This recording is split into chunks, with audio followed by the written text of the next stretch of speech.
into long, long nights, howling and still. The Great Gatsby, Chapter 5, Section 1. When I came home to West Egg that night, I was afraid for a moment that my house was on fire.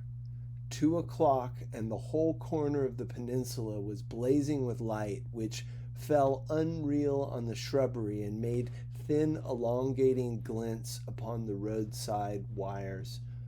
Turning a corner, I saw that it was Gatsby's house, lit from tower to cellar.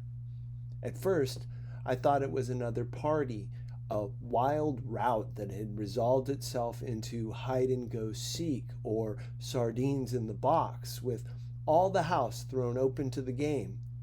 But there wasn't a sound, only wind in the trees, which blew the wires and made the lights go off and on again, as if the house had winked into the darkness.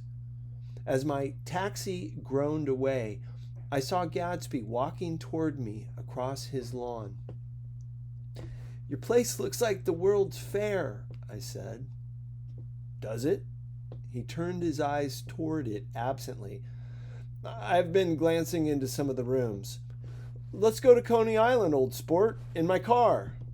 "It's too late." "Well, suppose we take a plunge in the swimming pool. I haven't made use of it all summer." "I've got to go to bed." "All right." He waited, looking at me with suppressed eagerness. "I talked with Miss Baker," I said after a moment.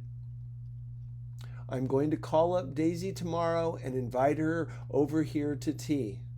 "Oh, that's all right," he said carelessly. "I don't want to put you to any trouble." "What day would suit you?" "What day would suit you?" he corrected me quickly. "I don't want to put you to any trouble, you see." "How about the day after tomorrow?" He considered for a moment. Then, with reluctance, "I want to get the grass cut," he said. We both looked at the grass. There was a sharp line where my ragged lawn ended and the darker, well-kept expanse of his began.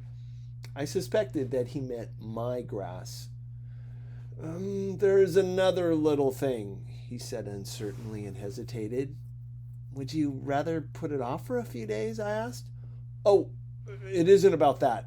At least," he fumbled with a series of beginnings. "Why, I thought, why, look here, old sport. You don't make much money, do you?" "Not very much." This seemed to reassure him, and he continued more confidently.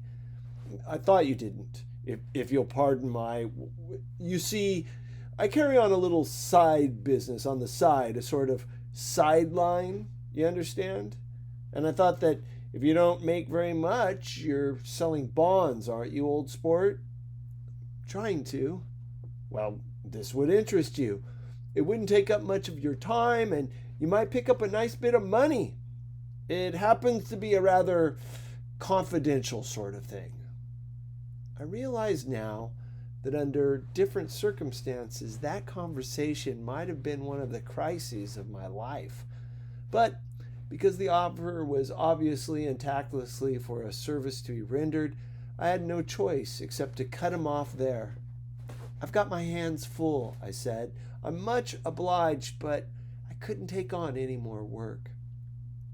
"You wouldn't have to do any business with Wolfschen." Evidently, he thought that I was shying away from the connection mentioned at lunch, but I assured him he was wrong.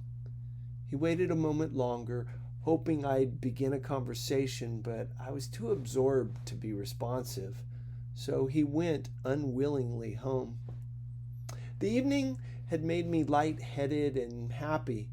I think I walked into a deep sleep as I entered my front door, so I didn't know whether or not Gatsby went to Coney Island or for how many hours he glanced into rooms while his house blazed gaudily on. I called up Daisy from the office next morning and invited her to come to tea. "Don't bring Tom," I warned her. "What?" don't bring Tom." "Who is Tom?" she asked innocently. The day agreed upon was pouring rain. At 11 o'clock, a man in a raincoat dragging a lawnmower tapped at my front door and said that Mr. Gatsby had sent him over to cut my grass. This reminded me that I had forgotten to tell my housekeeper to come back, so I drove into West Egg Village to search for her among soggy whitewashed alleys and to buy some cups and lemons and flowers. The flowers were unnecessary, for at 2 o'clock a greenhouse arrived from Gatsby's with innumerable receptacles to contain it. An hour later, the front door opened nervously, and Gatsby, in a white flannel suit, silver shirt, and gold-colored tie, hurried in. He was pale, and there were dark signs of sleeplessness beneath his eyes.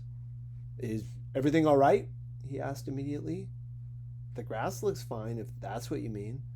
"What grass?" he inquired blankly. "Oh, the grass in the yard." He looked out the window at it, but judging from his expression, I don't believe he saw a thing. "It looks very good," he remarked vaguely. "One of our papers said they thought the rain would stop about 4. I think it was the Journal. Have you got everything you need in the shape of tea?" I took him into the pantry, where he looked a little reproachfully at my housekeeper. Together we scrutinized the 12 lemon capes from the delicatessen shop. "Will they do?" I asked. Of course, they're fine," he added hollowly. "Old sport." The rain cooled about 3:30 to a damp mist through which occasional thin drops swam like dew. Gatsby looked with vacant eyes through a copy of Clay's Economics, starting at the housekeeper's tread that shook the kitchen floor and peering toward the bleared windows from time to time as if a series of invisible but alarming happenings were taking place outside. Finally, he got up and informed me in an uncertain voice that he was going home. "Why's that?" "Nobody's coming to tea. It's too late." He looked at his watch as if there was some pressing demand on his time elsewhere. I can't wait all day." "Don't be silly. It's just 2 minutes to 4. He sat down miserably as if I had pushed him, and simultaneously there was the sound of a motor turning into my lane. We both jumped up, and, a little harrowed myself, I went out into the yard.